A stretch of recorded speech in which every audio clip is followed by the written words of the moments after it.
welcome back to a new video. If you're new here, my name is Anushka. So today we're gonna try the famous rainbow cake, okay? Ignore my face, I've had this makeup on all day long. I've got flour all over me. I've been wanting to do this cake for the longest time. I wanted to make sure I had everything I needed, and I'll run through each step. I actually follow Cupcake Gemma's recipe for this, and she has a really helpful tutorial on YouTube, so I will link that in the info box. Absolutely love her videos. So yeah, we're gonna jump straight into the video, but before we do that, I'm gonna do my post notification shout out for today, and today's one's gonna go to Manvishi Goendan. So thank you so much for hitting that bell button. I really do appreciate it, and thank you for such kind words, girl. So if you guys want to get one next time, all you have to do is subscribe, press the bell button, and then let me know in the comments below when you've done so, or you can just leave a nice comment. And yeah, I'm gonna stop rambling. I'm so excited. Yeah, I'm gonna stop rambling. Ignore the noise in the background, that's the dishwasher. But I hope you guys enjoyed this video, and if you haven't subscribed, make sure to do so, okay? So here I've measured 90 grams of milk, and then I'm going to put around 1 teaspoon of vanilla extract. Give that a good mix, and I'm going to divide this by 6. Okay, I'm now going to use my food colouring paste kit. I actually got this on Amazon, and I mentioned it in my Amazon haul. Pastes are definitely more pigmented, and I find that when I get those liquid ones from Tesco, they taste awful. So these ones are really good. I've already tried them, and you're going to need orange, purple, blue, yellow, green and red. And we're going to put a bean-sized amount in each of our 6 bowls of milk. And I know it's not easy. I'm not like that professional baker that has 6 same bowls. So I had to look for different ones, but it's okay. So the recipe that I'm following, which I'll also link in the info box, says to put like a baked bean sized amount. This is orange.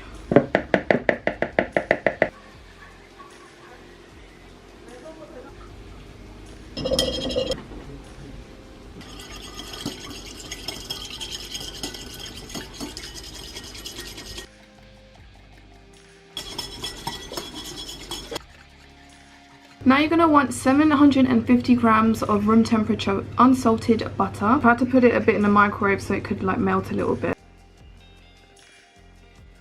I've now softened the butter a bit. I'm going to put 750 grams of caster sugar. I'm basically going to beat this until it's light and fluffy. So I'm going to try and just do this for 6 to 7 minutes.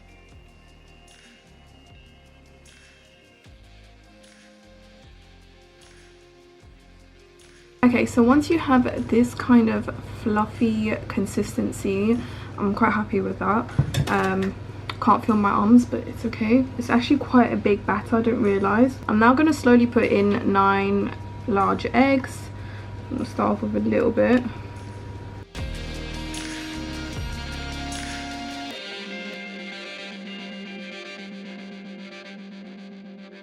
So I'm happy with this consistency right here.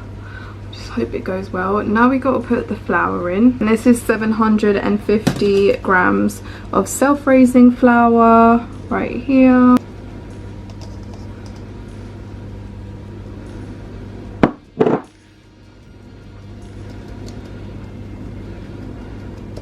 And we're just going to try and mix this slowly.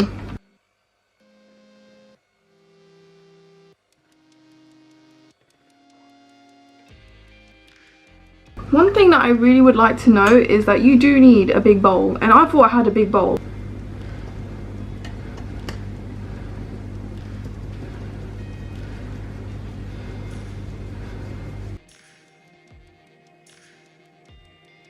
I would just like to disclaim that I'm not a professional baker.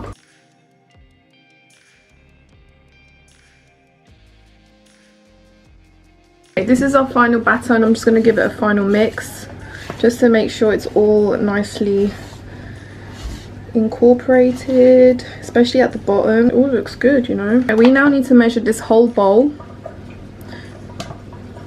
Oh, that's quite exact, you know. 2,880. I already know how much my bowl weighs. It's 315. 2,565. Then divide that by 6. So that's going to be around 428 grams, roughly, per food colouring bowl. So you want to turn your scale off, put your bowl on the scale, then turn it back on, and it will set itself as 0. And we're going to put 428 in here. Oh, okay, we're gonna put this aside. We're gonna do the rest for the other colors. My final bowl, I'm actually 4 grams short, which is probably the residue from in the bowl and the spoon, which I couldn't get off, but it's close enough. Okay, so now you want to get a spatula like this. You're slowly gonna fold this mixture without removing a lot of the air.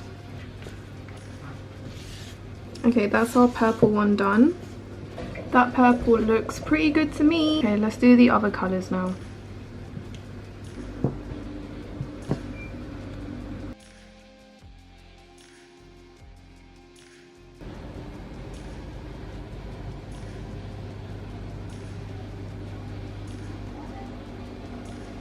Okay, so now I've buttered 6 8-inch sandwich pans. I've buttered and floured them.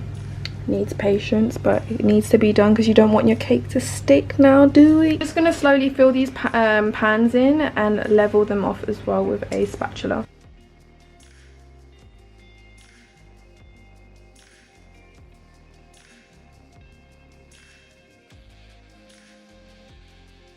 Okay, so now that we have all our colors, I'm going to put these in the oven for 20 minutes at 170 degrees Celsius. I've got different layers in my oven, so I'll have to be careful to check that a toothpick comes out clean when I dip it into the cake, because some might need more time cooking because of the layers in the oven. Just bear that in mind. But yeah, I'll be back later once these are cooked and cooled. Okay, so I have 400 grams of unsalted butter at room temperature, and I'm determined to make the best buttercream frosting I've ever made, because I've never made it like perfectly right. So with this butter, we're gonna have to beat it on a high speed for around 5 minutes or more until it's nice and light and fluffy.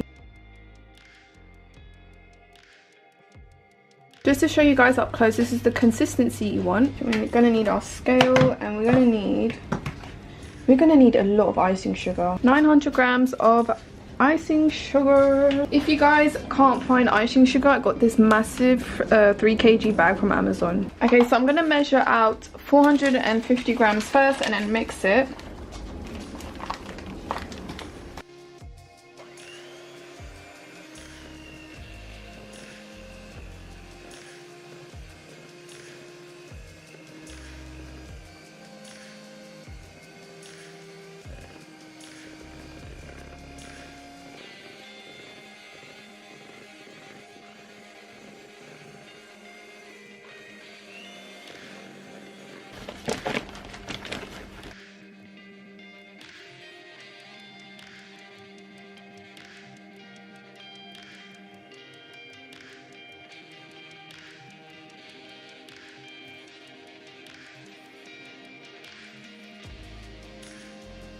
My cakes have cooled down and they came out really well. We now want to go from this, straight from the cake tin, to this. We have to like carve it out and level it, and this is where I can bring out my trusty old cake leveler that I got from Amazon. And I also took something round. You can use like a plate or anything that's slightly smaller than the size of your cake, and you're going to cut around it with a knife, and then we're going to level the cake with our level cutter, and I've got it at 3 marks.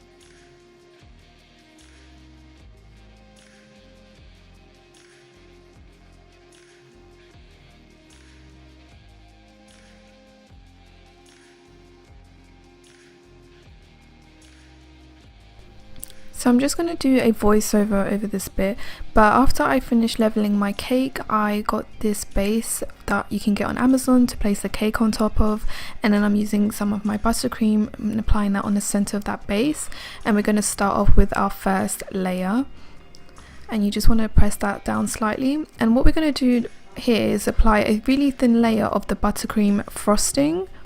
You want to think of this first layer that you're applying as if you were spreading a peanut butter on a piece of toast. It's going to be really thin just to lock the crumbs in place, and then you want to go in with another thick layer of the buttercream. Now, the feedback that I got from my family was that I could have applied a little bit less buttercream in between the layers because it was a bit too much. But yeah, you can put as much as you want in between the layers, to be honest, but next time I'll probably put a little bit less. So yeah, I basically did that in between each layer. I'm just going to let you guys watch this bit because I don't know, I found this really satisfying to watch.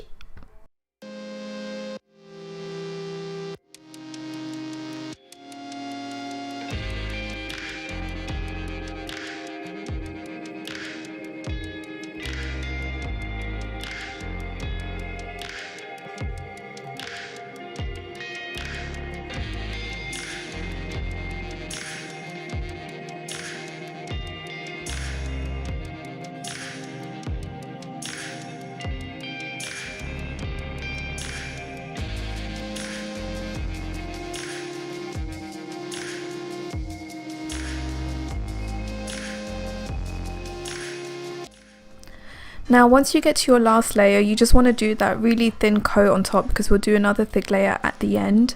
So just do a really thin one to cover it up. Now we're going to do a crumb coat. Now a crumb coat is basically a thin layer around your cake, which is going to lock in all the crumbs, because if you went in with your thick layer of buttercream, you'll just find a lot of crumbs in it and it won't be as neat. So this is just to lock everything in place. You want to use backward and forward motions with your spatula. I use an offset spatula, which is really helpful, and I'll try to link everything in the info box.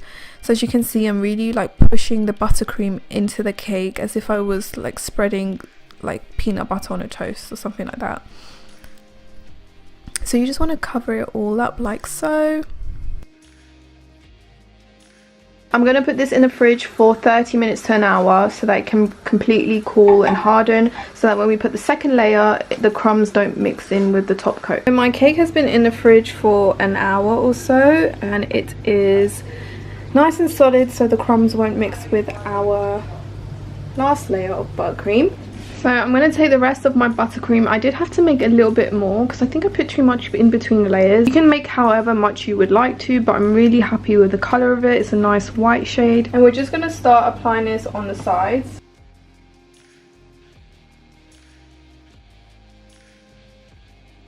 I'm going to put a nice thick layer. I definitely recommend getting these turntables because they're really handy when it comes to applying your icing. I know this one was from Amazon. I'll try and find it if I can.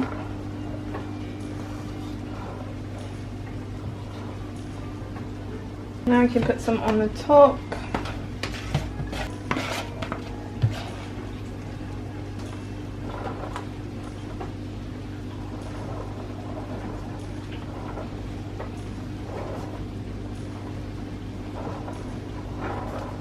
Now that that's coated evenly, one of these kind of like cake smoothers came with the cake stand set with the turntable, and it's really handy when you want a smooth base. I feel like today I've made the perfect buttercream, so for once I might be able to get like a smooth layer, so let's see.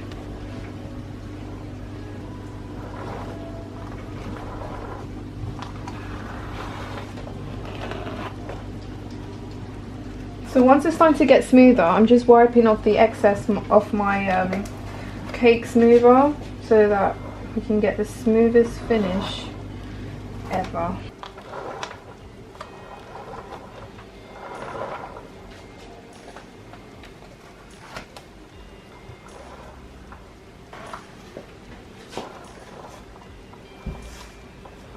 Honestly, I think that's the smoothest I can get it. Now, I think I'm happy with that smoothness. It's definitely better than any other cake I've done. And then I'm just going to, from the outside in, I'm just going to level off the top bit. But you want to like clean your spatula each time. Just so that we can get a smooth border.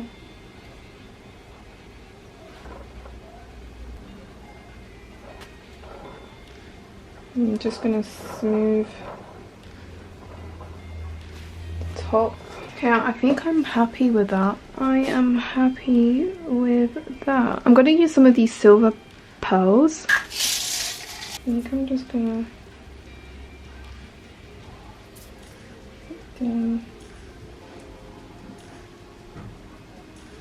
You can crush up some of the remaining of the cake and crumble it on the sides, but I just found these little powdery things quite cute. This is the most decent cake I've made aesthetically. So we're gonna cut this up. This is what the cake looks like. I'm pretty happy with my smoothing skills. Okay, now for the moment of truth.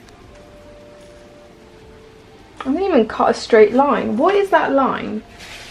It's not even straight.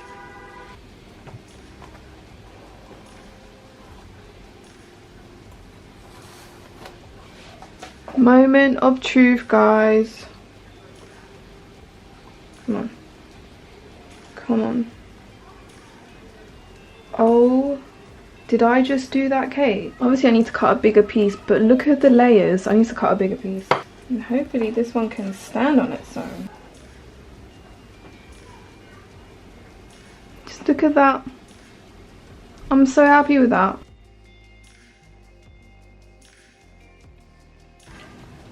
I mean, my purple layer was quite small. I could definitely improve on that. But that looks pretty good, guys. I am dying to taste this cake. And honestly, doing this cake was the most therapeutic thing ever. I spent all day doing it, yes. It was so satisfying and the result is amazing. I mean, this is my cake. I did that and just look how well I smoothed the edges. Okay, I'm going to try my piece right here. Let's give it a go.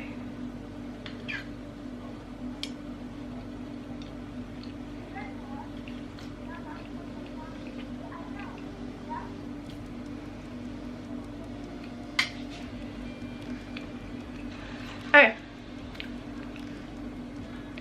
This literally tastes like I bought it from the Hummingbird Bakery.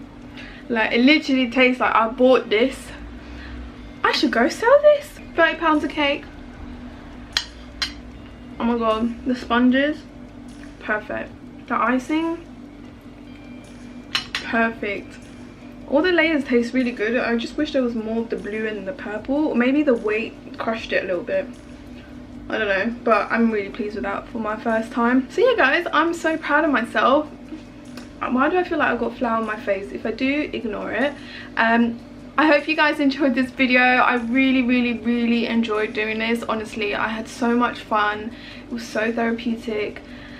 And yeah, I'm so pleased with the result. I need to bring everyone a piece so they can try it. But thank you guys so much for watching, and I'll see you in my next video.